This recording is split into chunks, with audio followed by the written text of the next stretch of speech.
right. Good evening. Thank you for joining us. We're so grateful that you're with us tonight. My name is Eileen, and I am the nutrition manager at Moveable Feast. And I have with me two of my favorite colleagues. I'll let them introduce themselves real quick.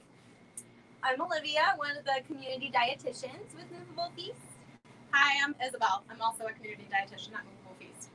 And tonight we are going to be showing you how to beat the heat. Everything from some refreshing beverages to as well as sort of not having to turn on that stove or oven in your house, or even making you ready to plan for that next picnic or outdoor adventure. So I'd like to just take a moment to talk, let one of them talk briefly about what it is that we normally do and also how we've adapted since COVID. So I'll go ahead and let them take that away. So the main service that we provide for our clients at Moveable Feast is nutrition counseling. So that's changed a little bit since COVID kind of hit. We've been doing a lot of phone assessments and what we call like check-ins with our clients. A lot of our clients are very isolated right now and dealing with a lot of like mental health that kind of arises with the isolation. So we do a lot of, check-ins, make goals around, self-care, including nutrition, of course, and creating some kind of physical activity routine at home and just trying to stay healthy throughout, a lot of this pandemic and the isolation that we're all living with right now. Yeah, so it's been a lot of checking in and seeing how clients are doing, even like beyond their nutrition, just like kind of like Isabel said, we're doing the overall health. Normally we see them in person and right now it's all over the phone. So a lot of phone time and adapting for us too on like making sure that we can truly reach out to our clients and make sure that we can help them during this time. So without further ado, thank you guys both for those introductions. We're going to go ahead and get started. And Isabel here is going to be kicking us off with some refreshing beverages. Absolutely. So before, obviously, you start cooking, you have to get your beverage ready. So I'm going to turn this camera over a little bit. So, of course, with the beat the heat, hydration is so important. Oh, okay. Hydration is very important. So we're going to make a fun, exciting drink that's actually non-alcoholic. Alcohol consumption has definitely increased because of COVID. We're kind of stuck at home. We're bored, and there's no separation from like work day to like home time. And so sometimes that 5 o'clock drink is like a de-stressor. So we're going to just do 2 fun options that you can recreate at home. That's fun for the whole family to enjoy. So some things to focus on when you're not using alcohol is a lot of flavor. So trying to find something that is going to, get your taste buds excited. That's going to be a really good mouthfeel. So the first drink that I'm going to do is basil berry. Can you move the camera up just a little bit? The berry basil drink. So over here I've got some berries, mixed berries, blueberries, raspberry, and blackberry. And then I also have some basil from a new basil plant that I got recently. So what I'm going to do is I'm going to add a little bit of brown sugar, about 2 tablespoons for the whole pitcher. And the recipe that I shared on Facebook actually is where this recipe is inspired. They use blackberry and mint, and I'm using mixed berries and basil. And they use honey for sweetener. But I'm going to use brown sugar because I feel like it really helps to break down the fibers of the berries and the basil to release a lot of that really good flavor. Some things to consider when making drinks is also trying to get that zing from beverages that doesn't include alcohol. So sometimes bubbles, just trying to add something with like sparkling water or like club soda or something that has bubbles can make it really fun. And then another thing to think about is presentation. Sometimes we reach for that drink when we want something relaxing, sort of exciting, something more festive. So we got some nice champagne flutes for our first drink, and then we have nice Moscow mules for our second drink. So now I'm going to add a little bit of lemon, just again for a little bit more flavor. And with drinks with sparkling water, sometimes the flavor can be a little bit flat when you're expecting like a cocktail kind of drink. So instead of going for just more sugar, trying to add something like more acid, like lemon or lime, can add a little bit more flavor and sort of make it a little more exciting. All right, so now I'm going to add the lemon sparkling water. And it's going to be a nice pink drink. So we, again, like I said, we want to make it exciting, not just for like our taste buds, but for our eyes too. Focus on presentation, because that's going to make it a little more festive and more enjoyable. We do definitely eat with our eyes. And it's good to have, again, really fun festive options that are non-alcoholic. Right now with COVID, we have a lot of virtual happy hours, and there's just a lot of sort of peer pressure to reach for that glass of wine or cocktail. So it's good to have other options and also experiment with other flavors that don't necessarily have alcohol. All right, so we're gonna get ready to pour our first drink over here. Let's see. Ooh. That looks so beautiful. Yeah, so nice, festive, beautiful pink. Eileen, do you want to give us a try? Tell me what you think.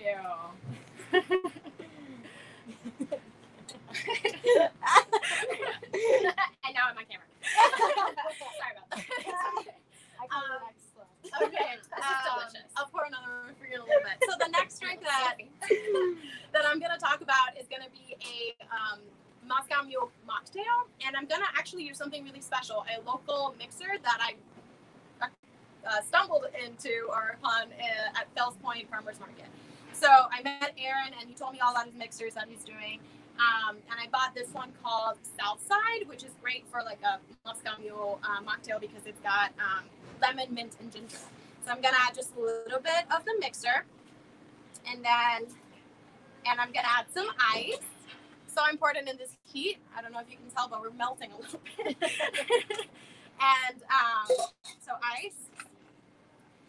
I know I'm gonna show him a little bit. Yeah.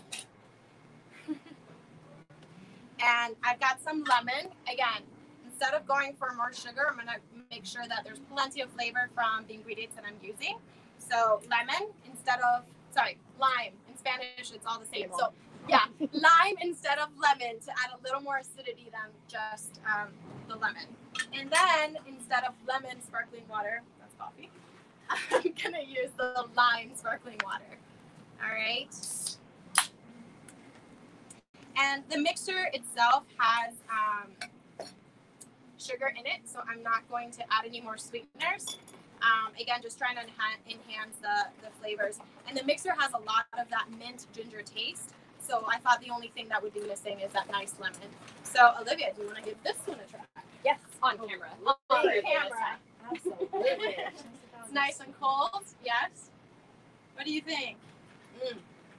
Oh, the lime in there. The lime, super refreshing. So again, non-alcoholic beverages that are fun and festive as we get our grill on. So good. Something good to sip on. And again, Cane Collection. Aaron, he's amazing, and he makes him and his partners, whose name I really don't know, make all of this local. So support local business, guys. Yeah, I really like the basil in this. Ooh, cheers. Hold on, I got mine. Oh. I love the pink. I didn't know that it would turn out this pink, but it really came out really colorful, which is fun. And I used frozen berries, which I think is why they like muddled so well. Exactly. Yeah. Delicious. Ooh, this is good. I love the basil. Yeah. Oh, you have to try this one. All right. Yeah. I'll part you. Definitely got some good steam to it. Yeah. All right. Sure. I'm gonna keep pouring these out. All right. Awesome. So while Isabel gets more drinks ready for us, I am gonna go ahead and fire up the grill over here. So this evening we are going to be making a grilled pork tenderloin panzanella. So typically panzanella is done with bread and tomatoes, but this evening we're going to do a unique twist on it and make good use of some watermelon that is in season this time of year. And as Isabel mentioned earlier, all these recipes are going to be available on Facebook, so this one is as well, although I am adapting it slightly, and we'll talk about that a little bit later. But I wanted to talk briefly about the benefits of grilling as we go ahead and get this pork on the grill here. So I have already, as the recipe called for, seasoned my meat with some chili powder, some salt, and some pepper. And my grill's been on for a little bit now, so I'm going to go ahead and toss this on here.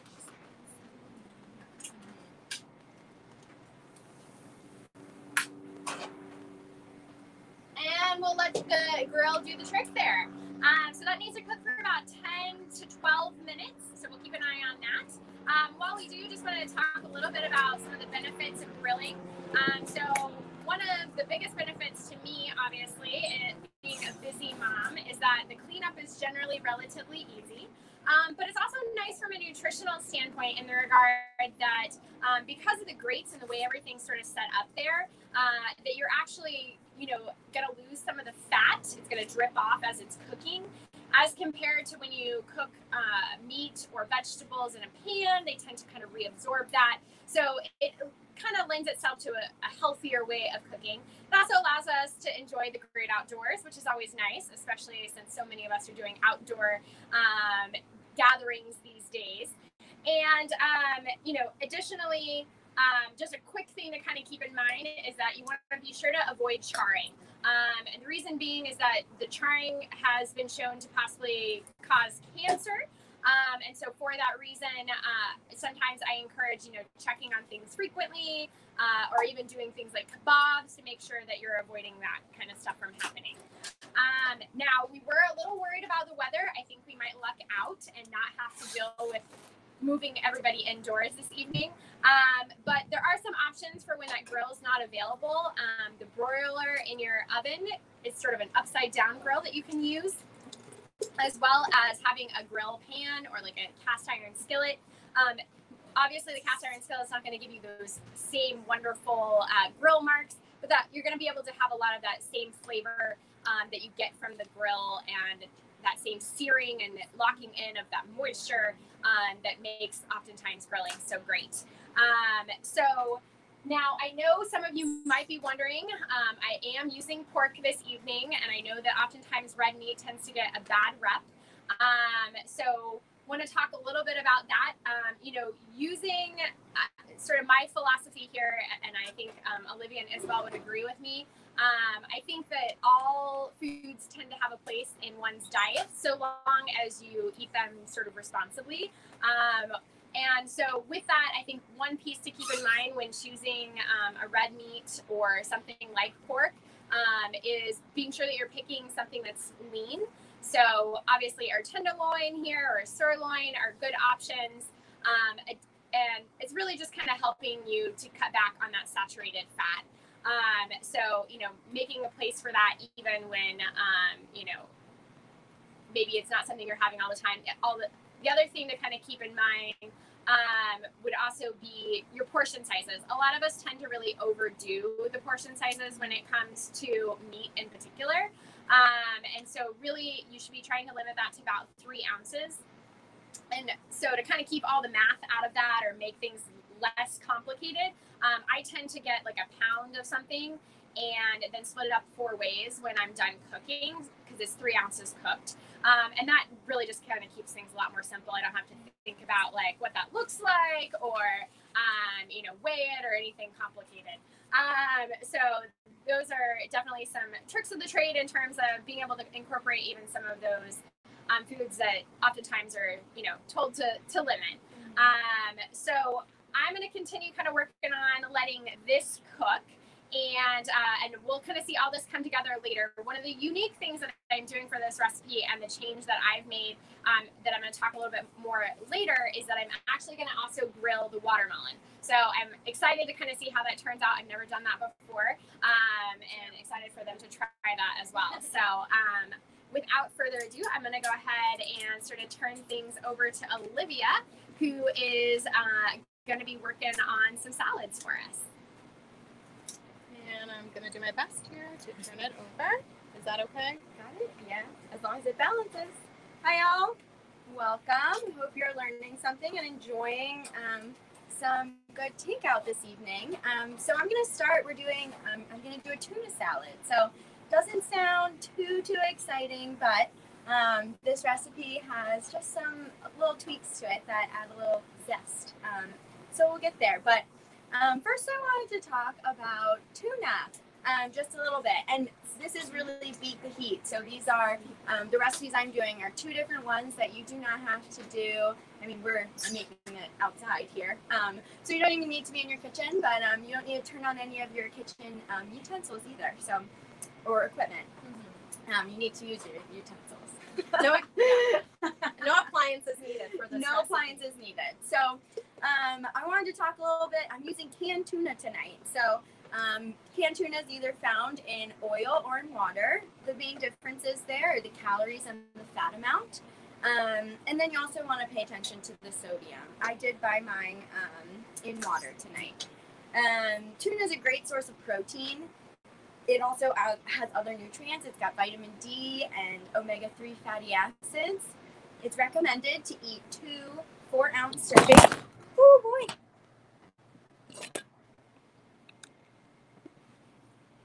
We went down for a second, but we're back. All right. Technical difficulties. All right. Hopefully we're good. Anyway, so it's recommended to have 2 4-ounce servings of oily fish per week.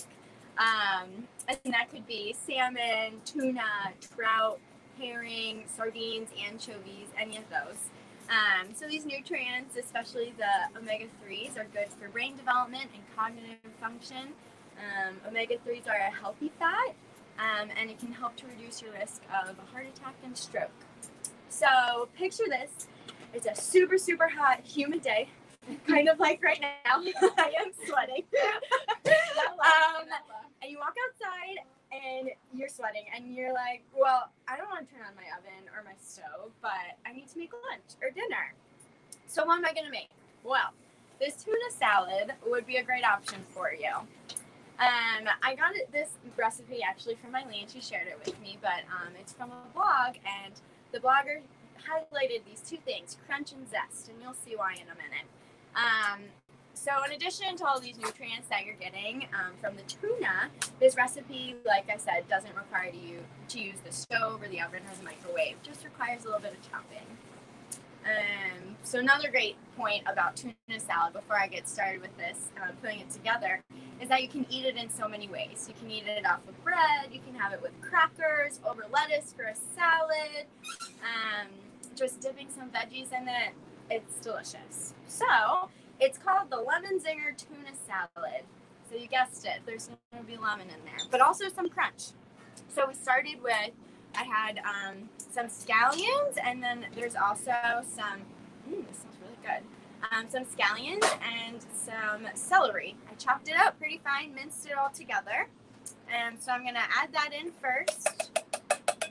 It smells so good. It does smell really good. I can smell it over here. She's far away from me, and it's very fragrant. We're going to add a tablespoon of lemon juice. So I'm stealing the lemon juice that Isabel had squeezed earlier. So we're going very fresh this evening. Yes, we are. That's a vitamin C. So I don't need a lot of it here. We'll say that's about a tablespoon. You know, good cooking there. So here we are so far. All right.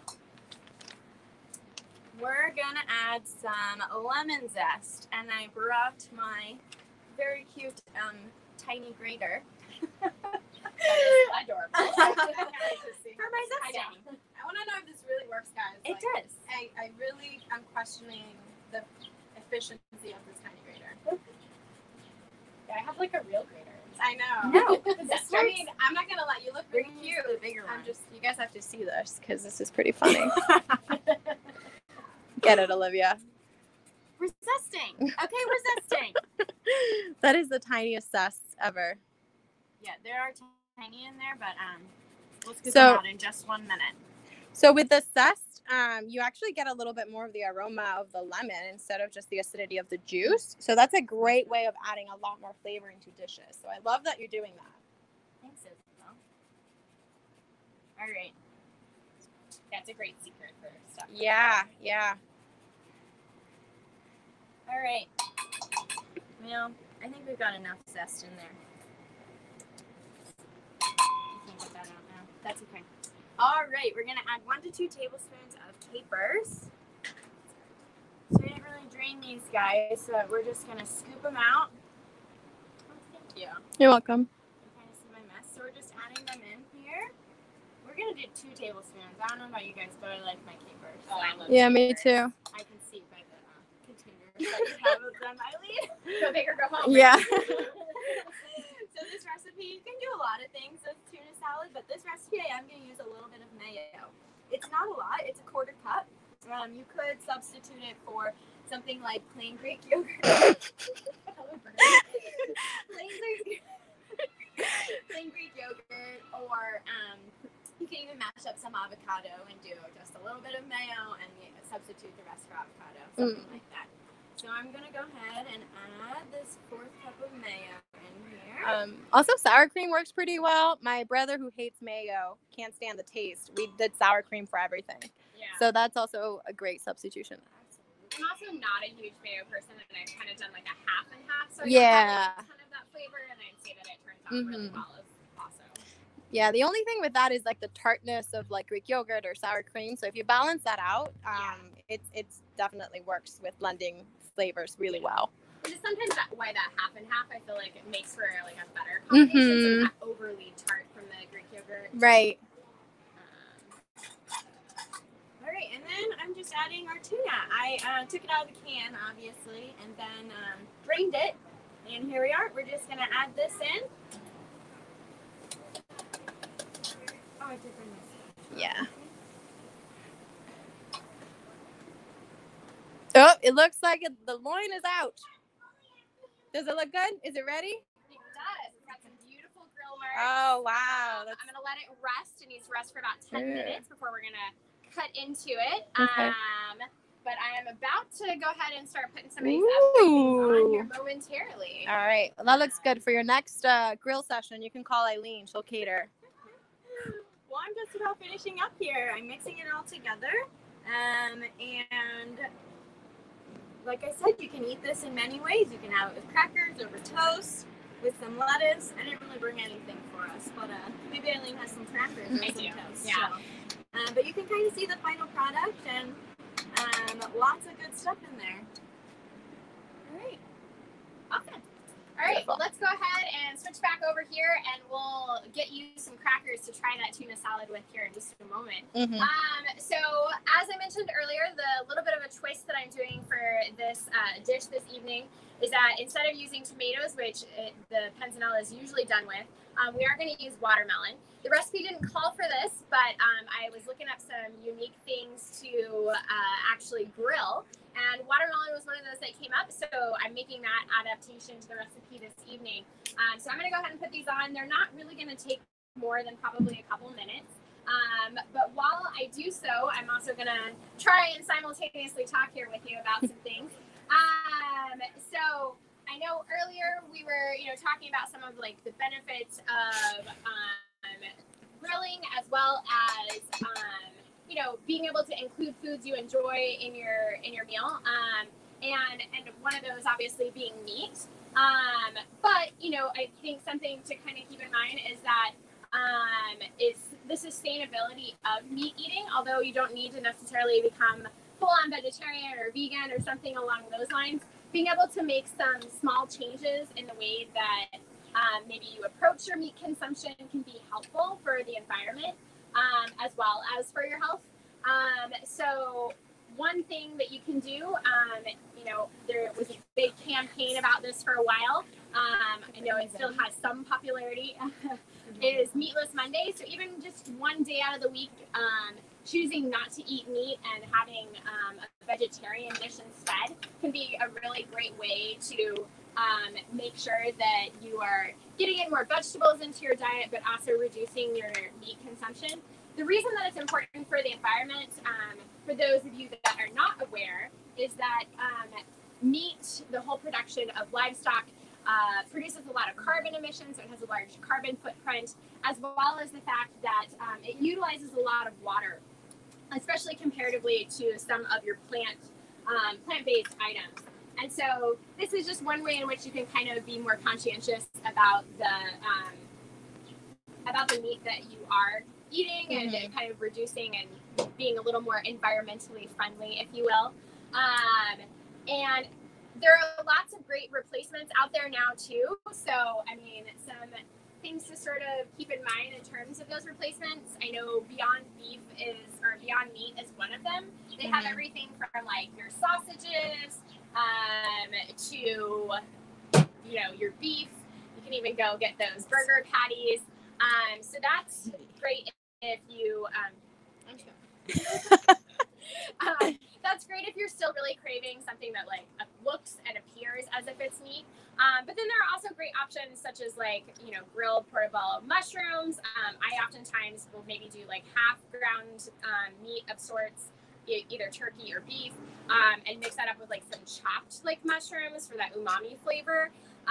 You know, and then kind of basically it reduces some of my meat consumption. So that's like another kind of way to do that. But also there are, you know, a lot of it's in the seasoning and the marinade.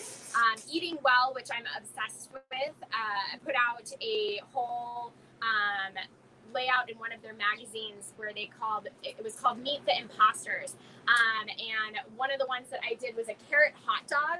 I mean, who would have thought that something like that would turn out so delicious? But it really did. And, you know, it was a way to be able to incorporate less meat into my diet. They also did one with like, instead of the gyro that you might normally eat, with the meat that's the mystery meat, if you will, of the Mediterranean, we did ours with some grilled eggplant. So again, you know, has kind of that texture, and when seasoned right, can really be very delicious. And grilled eggplant is actually particularly delicious. Oh my gosh, it's like one of my favorites in the summer. Yeah. So, and you know, so additionally, some other stuff that you can do includes fruits. So it can be like a really great way to get in some more fruits and vegetables by putting them on the grill. So we're doing the watermelon this evening, but also some pineapple. I've done that on the grill before. Peaches. You can pair them kind of with a drizzle of like slightly sweetened like honey or mascarpone, and that can make for like a really nice light sort of dessert. So it's definitely another way to incorporate some of those other, you know, things into your diet and have a little more variety. So I know that there may be some questions around that, and we're definitely going to try and address those towards the end. So if you have them, feel free to add them now. And here shortly, we're going to go ahead and move over to checking out our desserts for the evening. And hopefully my grilling here should be done, and we'll be able to sort of see this final product and also get a taste of it as well. Oh, that was, are you okay holding it? Yeah. That was a great transition, because fruit as dessert is definitely what we're going to talk about today, especially in regards to like hydration. We get 20% of our water from our fluid, our hydration needs through fruits and vegetables, through food, and you know, fruits and vegetables, mostly water. So one great way to stay nice and hydrated. Give us 1 second here. So, so Eileen said earlier that all food fits, which couldn't be more true. I think as 3 dietitians, we're definitely behind all foods fit. We just have to find the right balance. So not too much and not too little. So when it comes to dessert, things can get a little tricky, because a lot of our desserts, typical heavy desserts, have a lot of that saturated fat or trans fats or sugar. So we're going to make some desserts with you guys today. I feel like I'm still on the savory side of things, but I'm going to try to transition mentally. And I'm going to make 2 types of the banana nice cream.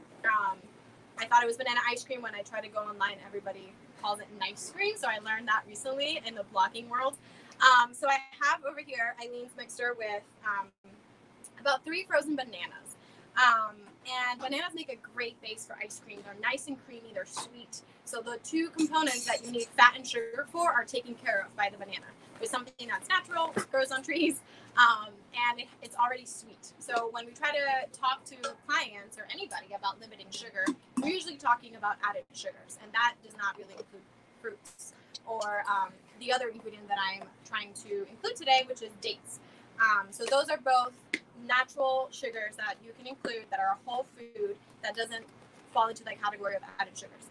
So with the banana ice cream, I saw a lot of recipes that are fruit-based. You can do the banana ice cream with mango or berries to make a berry or fruit-based ice cream. When I think of dessert, I need to include something a little more decadent than just fruit. Usually when I was a kid, I thought that if a dessert didn't have chocolate, it wasn't a real dessert. So I'm gonna make a salted caramel banana ice cream, and the base for the caramel is gonna be dates.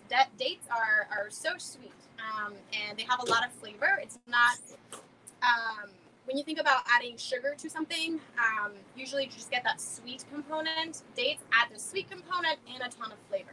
So I'm gonna do about 3 bananas, and again, the recipe Karen will be posting soon.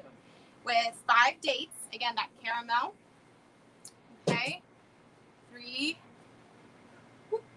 4, and 5. These are pitted, so saves me the trouble of having to pit them.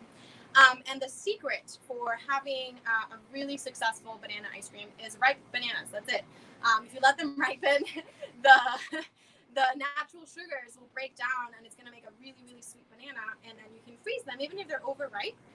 And it's going to give you like a great sweet flavor. In addition to that, for a little bit of nuttiness, I'm going to add a little bit of almond butter.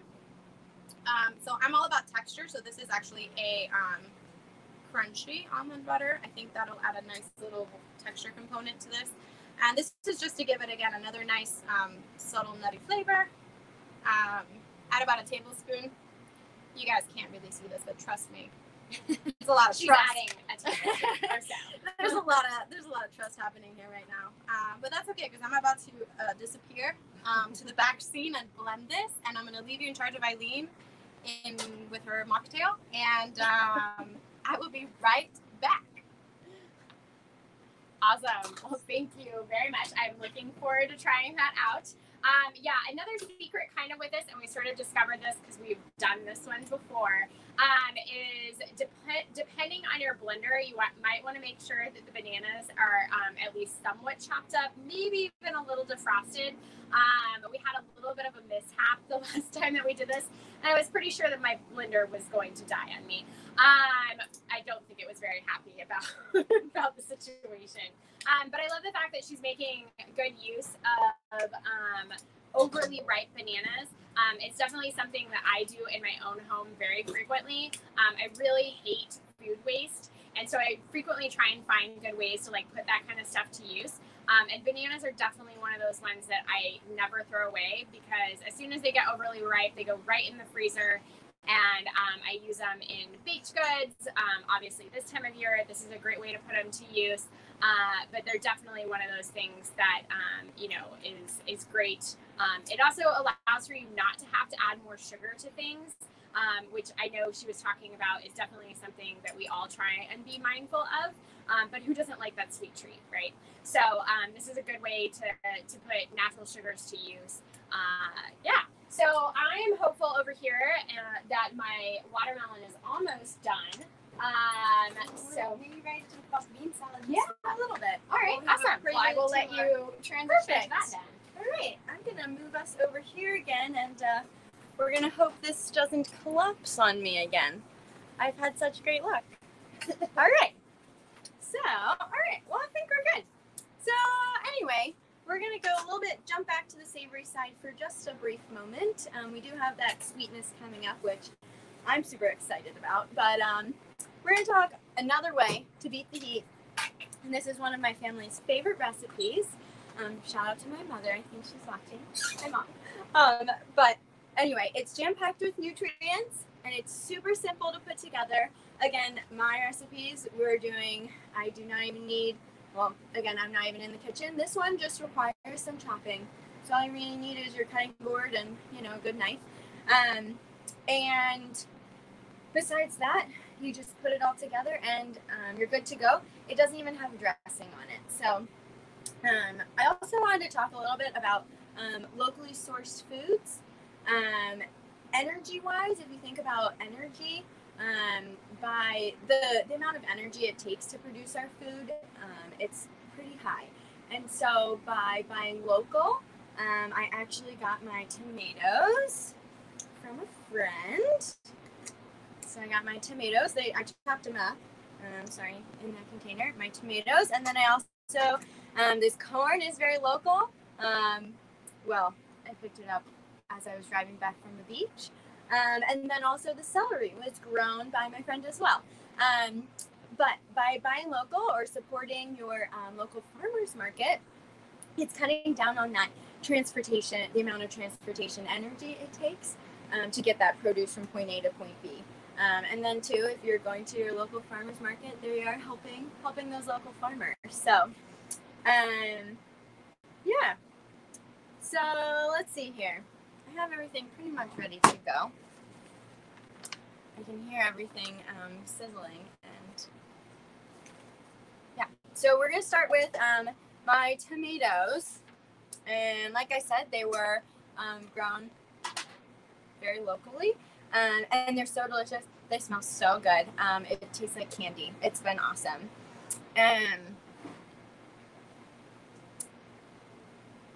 So we're gonna add in these tomatoes. Tomatoes are a great source of lycopene, which is an antioxidant. So it helps protect your cells from damage. And then they're so flavorful when they're homegrown. Cannot beat buying a good homegrown tomato. Oh, that one was a runaway. Sorry, I ate him. You just wanted to eat tomato. Yeah, I'm all hungry. We're looking at all this food. Eileen also brought out some crackers, so we'll be able to try the tuna salad. So the corn here, I just cut it off the cob. Actually, Eileen had before she broke out her grilling recipe, we grilled the corn for me. So hopefully that'll give it some really good flavor too. We have another guest with us. Oh, the dog. He's okay.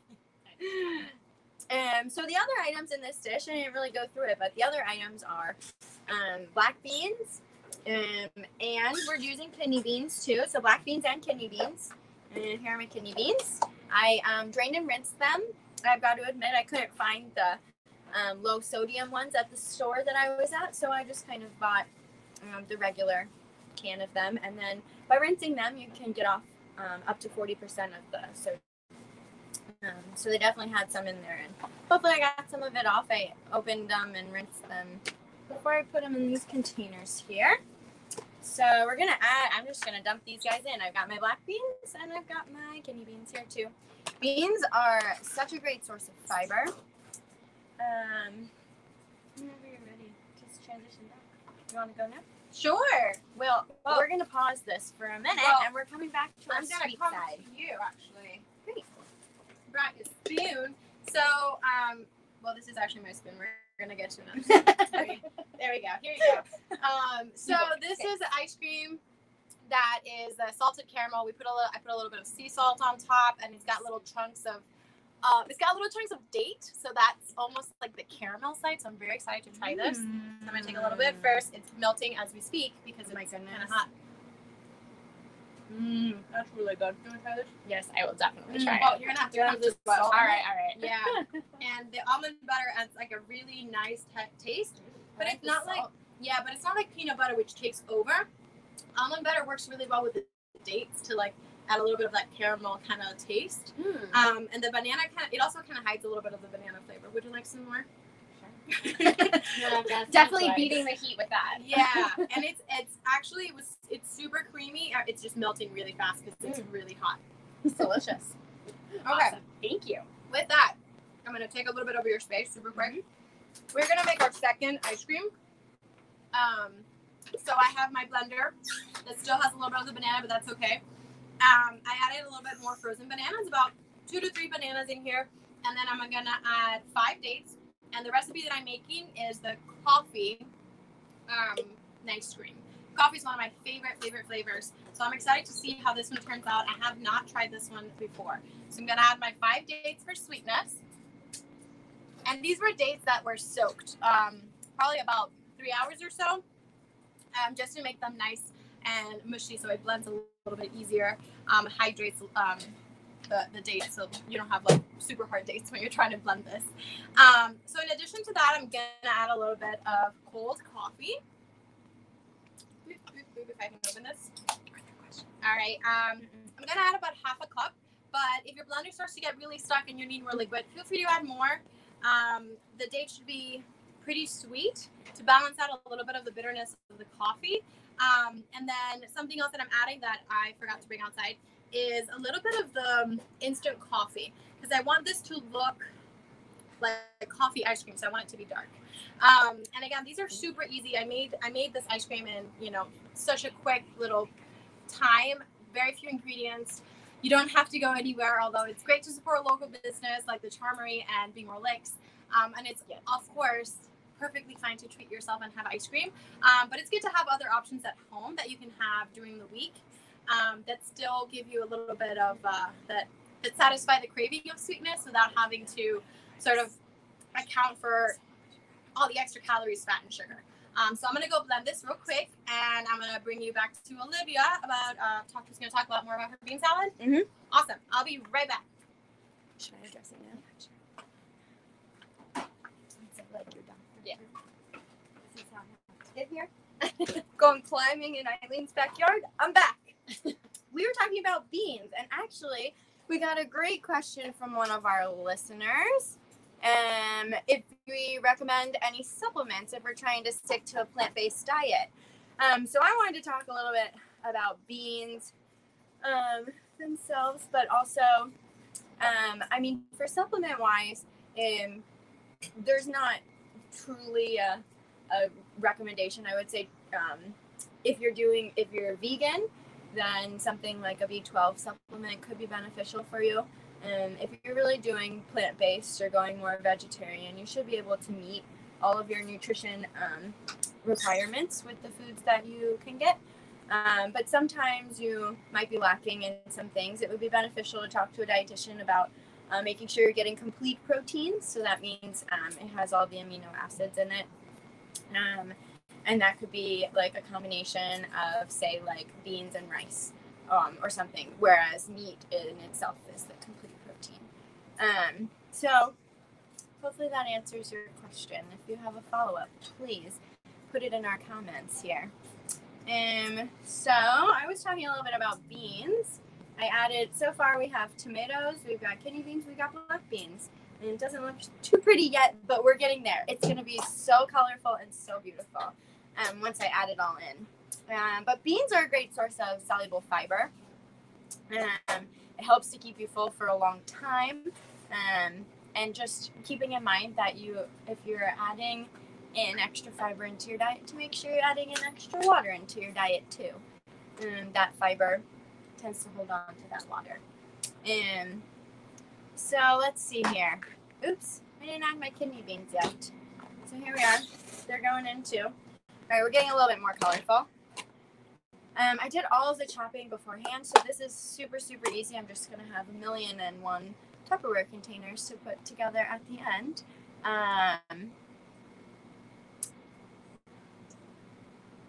So I'm also adding a bell pepper in here as well. All right.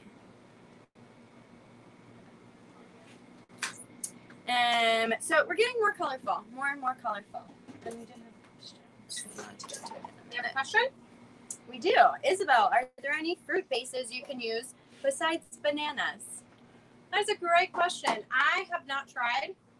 I think when I was doing my research to try to find a good ingredient or a good recipe, a lot of people were using coconut milk or coconut cream as a base. Yeah, to make it nice and creamy. Again, coconut is a high-fat food, so it's going to be naturally higher in calories, but it's still a good plant-based other option for ice cream that has like wholesome ingredients. So maybe coconut cream or coconut milk could be a good one.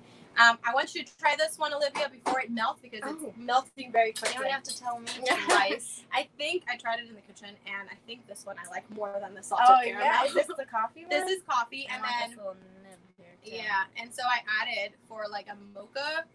I added a little bit of like the chocolate chunks on top. Ooh, that almost spilled, but it did not. Oh my god! Isn't it so good? So again, I haven't tried this recipe before. I think I like this one better. Me too. I like this one better. Again, the sweetness of the dates balances out the coffee perfectly. I did not need to add more sweetener. But Olivia's coming in for seconds. And the chocolate, again, really good. You can use cacao nibs if you want to just, again, a lower calorie, a little less sugar, a little less fat. I'm a fan of chocolate. Desserts with chocolate are by far my favorite. But this is something that I will definitely be indulging in for the summer. I would recommend eating this inside because it's really melty. So I'm gonna go back inside, and I still have one more recipe for you guys. Talking about healthy fats. That was a great transition. And So we're I'll still be not back. done with my bean salad. So while she's prepping, Yeah. we're gonna keep putting stuff in. I'll recap what we've done so far. We've got black beans.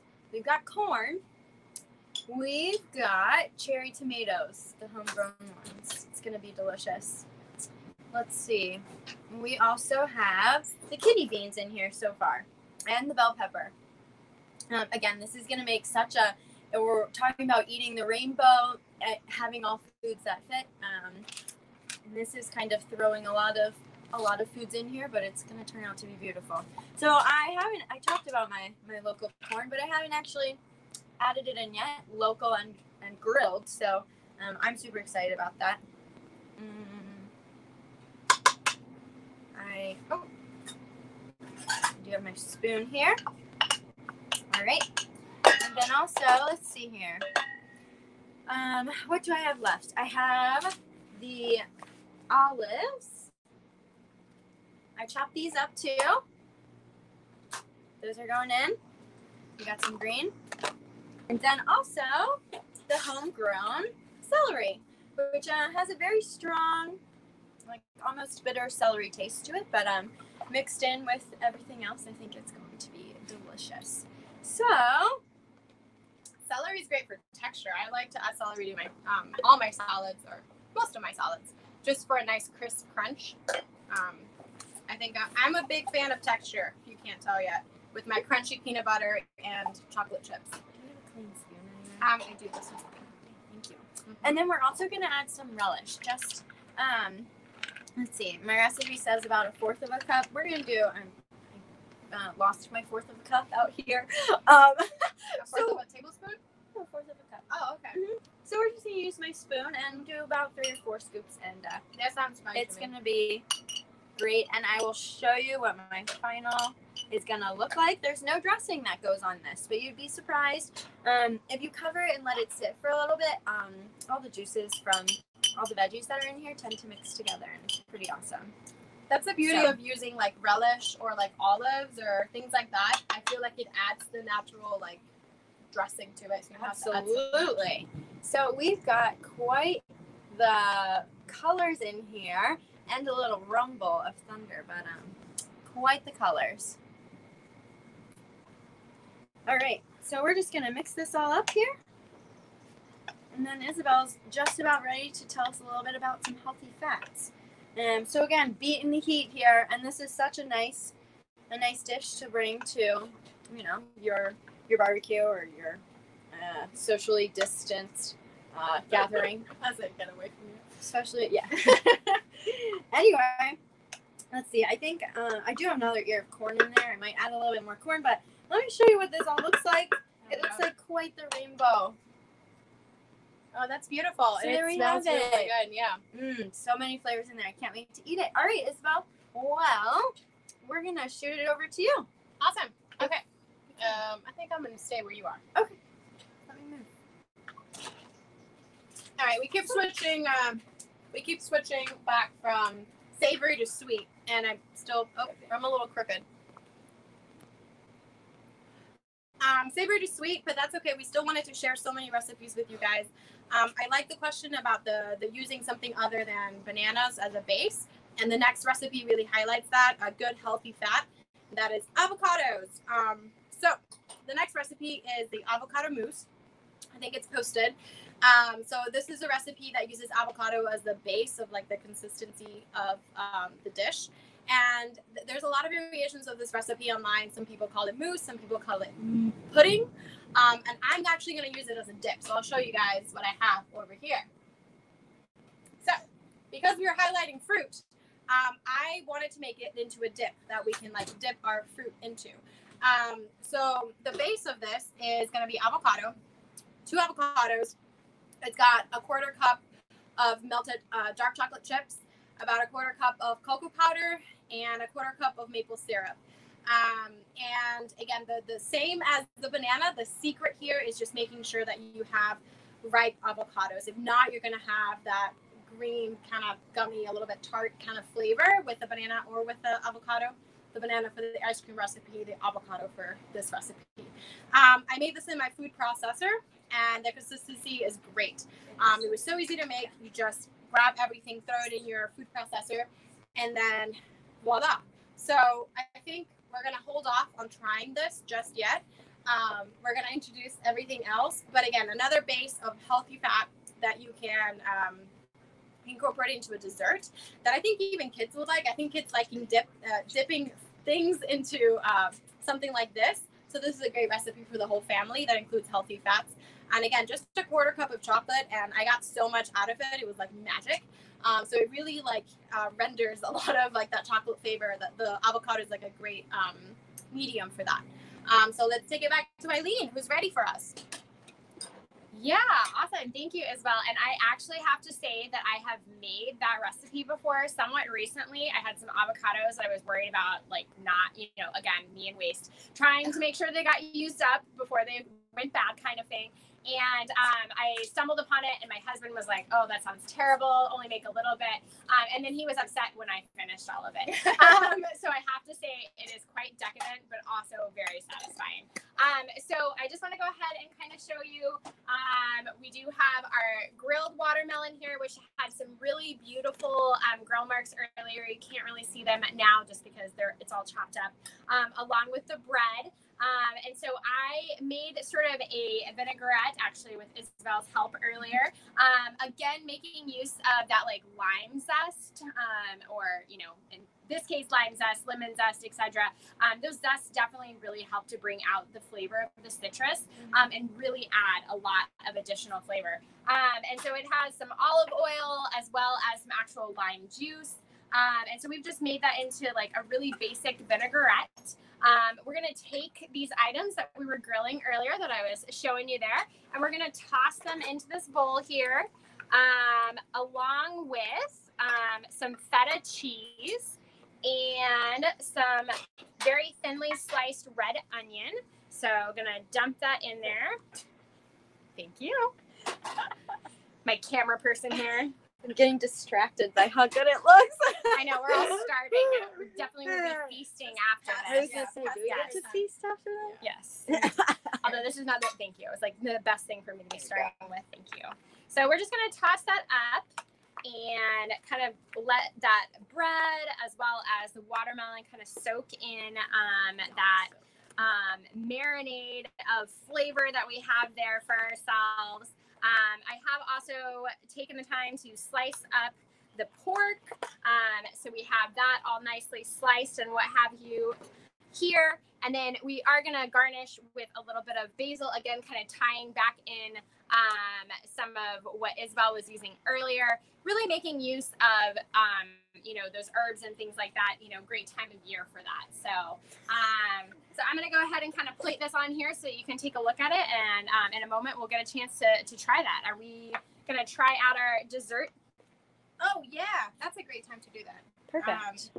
Well, should I try? I've already tried this because I'll be a think you taste tester. should, yeah. I licked the bowl. I'm not going to lie. Yeah. So It's I know easy what to it tastes do with like. that recipe. Me, And I call it. It's ready. It's ready like as soon as you loved it. So I've got figs, nectarines, and strawberries.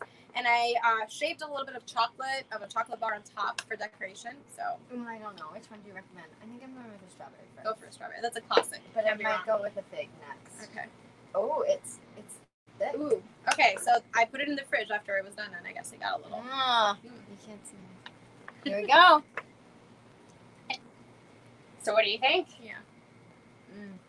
Wow. Is that decadent enough for I you? could finish the entire thing. Yeah. Right? Oh And my god. Olivia and I are the sweet tooth dessert people, and if this is good enough for us to satisfy our sweet tooth, that's something. And also the fact that Eileen loves it, that's like huge. But again, just try to use local produce, whatever you can find. Eileen and I both found figs, and so funny enough, we were both celebrating how much we love figs. Yeah. And then let's turn it back to you because this looks really good. All right. Do you want to help me over there? So this is the, adjust our camera there. This is the final product. Definitely really pretty. And one of the things I love about so many of these dishes, even though obviously I do get a little warm grilling, but in general, I mean, so much of summer foods are great at room temperature. So even you could probably get this kind of ready a little bit ahead of time, and enjoy your guests a little bit more. Obviously keeping in food safety and not letting that meat set out for too long, but you know, at the same time, you don't necessarily have to be over the hot grill while your guests are around either. Did we get a chance to try that tuna salad? Oh no, it's in the fridge. Oh, okay. Oh, food safety. Food safety. try Yes. it. All right. Do we have any questions from anyone in our audience that we have not yet addressed for you guys? Not that I see. Do you want to try the bean salad, maybe? Oh yeah. All right. Awesome. Thank Let's you. put a little bit on my plate or something. Yeah. Oh, and I didn't even garnish my basil. Here's the spoon. Everybody's too busy drooling. I So know are we. that is definitely the struggle of not being able to do these things in person.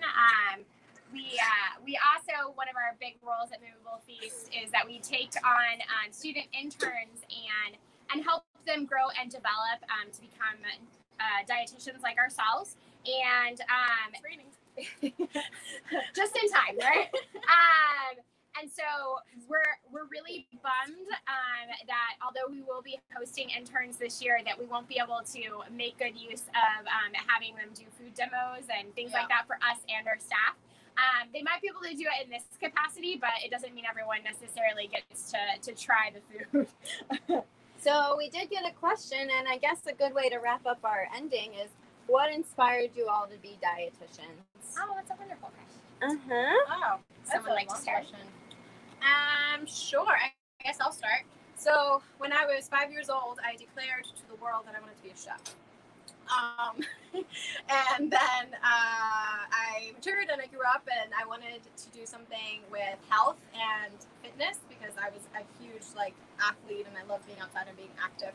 So I guess that was just my way of merging both of those passions of food and cooking and then that health component as well. So it was very natural for me to go into nutrition and dietetics and originally I wanted to do sports fitness because again I love fitness, but I think now with working at Moveable Feast and working with my clients, I'm just in love, and I think public health and community nutrition is definitely for me. Mine's also kind of a long response, so I'll try and give an abbreviated version. So I actually was interested in the medical profession. I studied biochem in undergrad with plans of going to medical school. It took a bit of a hiatus from that, and I taught in city schools for 7 years. And somewhere along the lines, I realized on my own for myself, what eating good foods meant for me. I'd cut out some things like donuts for a little bit and realized just sort of for my own self how much better I felt. And I think it really lended itself to realizing, I know Olivia's over here crying about my cutting out of donuts. At any rate, I know it's just my own personal thing. I know I'm weird. But at any rate, and so I think similar to kind of what Isabel was saying, being in city schools and just sort of seeing the lack of food access and seeing what food deserts look like here in a city, and also what good nutrition could mean for my students really led me sort of to that public health realm. And so I think that's sort of how it landed after finishing my program at Moveable Feast, because I really truly believe in food being medicine and it being a way to really nourish both mind and body. So I think that's a lot of why I went into dietetics, and I'm happy to be where I am. So Olivia?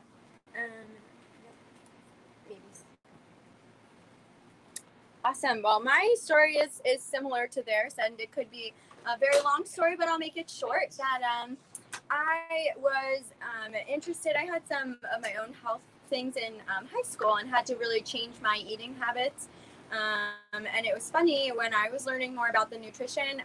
The friends that I would eat lunch with would be like, I would tell them these little facts that I was learning, and I really came to love helping people learn about nutrition. I've always been service-based. I love giving back to others. I loved volunteering at different locations, and then I really, due to my health things, I fell in love with food, and dietetics really combines both of those. It's helping others to better their lives through nutrition, and Moveable Feast especially helps to bring those two, really mesh those two together. You know, we're helping our clients to lead the healthiest lives that they can. All right, I think Eileen's about to try some of our dishes, or tried the pork here. I guess we've tried everything else, huh? And all right, let's see. All It's right, so awesome. beautiful. Thank you. Yeah, and I realized I forgot to garnish it with the basil, but that is on there now. It looks delicious. Very good. How's the grilled watermelon? I'm excited. I love to it try being that one. warm. I gotta say, I took Yeah. some bites. I'd have to say it definitely adds a unique flavor to it. I think there is something to be said, at least for my own self, of watermelon straight out of the refrigerator, just how refreshing that is. Yeah. But I do see where like it adds like a little depth and really makes for a nice pairing with the bread and the pork. What if even makes it sweeter? I imagine like warmer. Yeah, foods that are bringing sweeter. out like sort of the like caramelizing of those sugars. Yeah. No, it's good. I like Yeah. the warm watermelon. Yeah. That's really good. Very refreshing too. Well, awesome. All right. That's it for us. Yeah. Hope you guys enjoyed it. Yeah, thank you guys all so much for joining us this evening. We hope that you've enjoyed cooking with us not cooking with us this evening. Beating the heat. Beat the heat. Yeah. And thanks again. I hope you enjoyed your takeout. Bye, everybody.